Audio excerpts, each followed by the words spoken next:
Princess Diana was called the Queen of Hearts during her lifetime because of her kind heart and infinite desire to help those in need. Princess Diana's death was a tragedy for millions of people. During her lifetime, the Queen of Hearts fought for justice and helped everyone in need. I have always been, am, and will always be a humanitarian figure. I only want to help people in any way I can, that's all. The world is sickened by the lack of humanity and compassion more and more, said Lady Di. We remember her most important deeds, which the whole world was talking about. In the 80s, the number of AIDS patients was growing rapidly, and almost nothing was known about the disease. At that time, many people mistakenly believed that AIDS was transmitted by touch, so the infected became outcasts. In the spring of 1987, the first ward for AIDS patients opened in Great Britain. Prince Charles refused to attend the ceremony, but not Diana. Moreover, she not only attended the event, but also interacted with the sick, greeting them with a confident handshake. In this way, Lady Di disproved the myth that AIDS is contagious by touch. In our opinion, Diana has done more to help people with HIV than anyone else, and so far no one has done anything like that, said Gavin Hart, founder of the National AIDS Trust. In 1997, shortly before her death, Princess Diana flew to Angola, where war was raging and the ground was strewn with landmines. Men, women, and children with amputated limbs were moving around the city.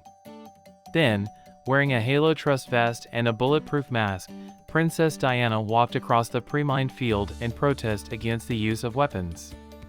Despite the fact that the field was no longer a threat, Lady Di admitted that her jaw cramped with fear. In 1992, Princess Diana became a trustee of the Centrepoint Homeless Center in London.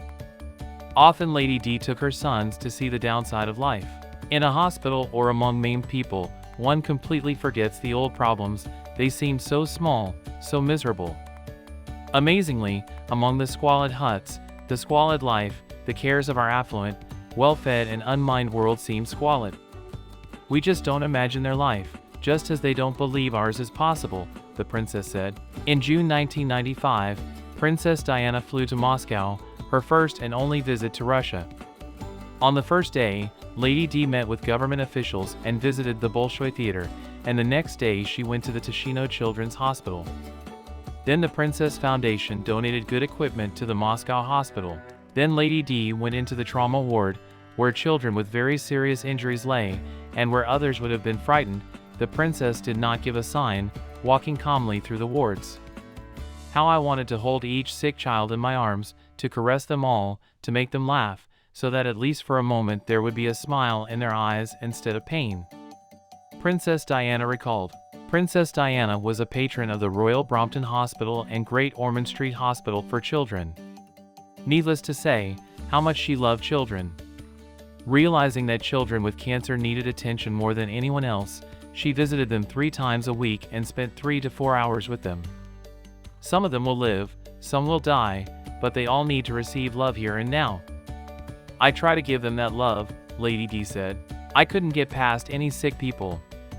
I wasn't allowed into all the wards, only the doctors and nurses went in, but if I could, I went in, leaving the aides to languish in the hallways.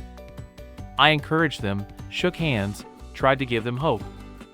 I could only help them with my sympathy, and if it helped, I was ready to give it back in full, the princess shared.